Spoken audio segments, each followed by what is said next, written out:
Hey lads, it's a great day today.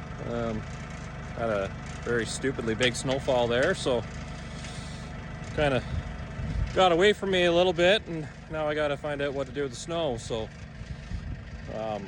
most people in the city would just, use their walk behind snow blowers and blow their driveway out and blow around their house. But yeah, I got to tackle that. And I didn't really feel like walking behind a blower for that whole time, so I decided I would bite the bullet and grab one of them. Put it behind the tractor.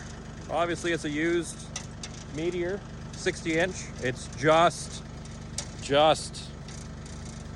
big enough for this tractor. I thought my tractor was 57 inches. It's pretty much 60 on the dot. So there's not very much room by the tire on either side. This side looks actually like it's got a lot more, but anyways.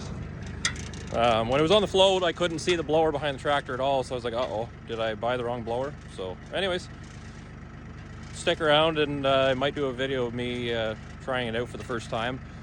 The reason I bought this blower, so the normal ones are around $4,600, and I was like, no, I'm not buying that.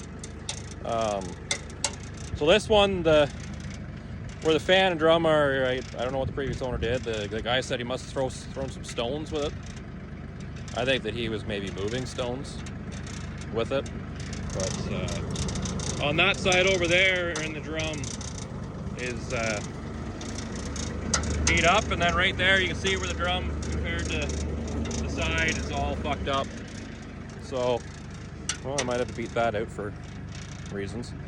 So anyways, and then it was hydraulic.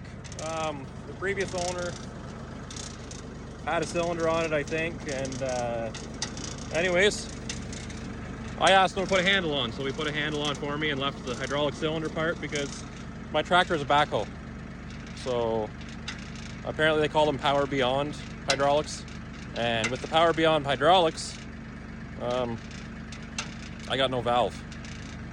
So, and then as most of you guys that have had snow blowers and such, you're probably screaming at me in your head saying, tighten that fucking chain up. I will tighten this chain up once I go to the farm, which is a half-hour drive away, and get the chain link breaker. It's at the farm. I don't have a chain link breaker here, so once I get the chain link breaker, I will be shortening this chain up because it is adjusted as far down as it goes. And I honestly, since PV Mart is closing everywhere, I might just go buy a new roller chain and put a brand new roller chain on it and buy up all of their bolts that I could use for shear bolts. Because I guarantee today I'm probably going to break a shear bolt because, well, I'm going to be moving snow piles that are a lot bigger than this tractor. Anyways, without further ado, I've wasted 3 minutes and 16 seconds on talking about this friggin' thing, so maybe I'll just start blowing snow as clean as I can sound.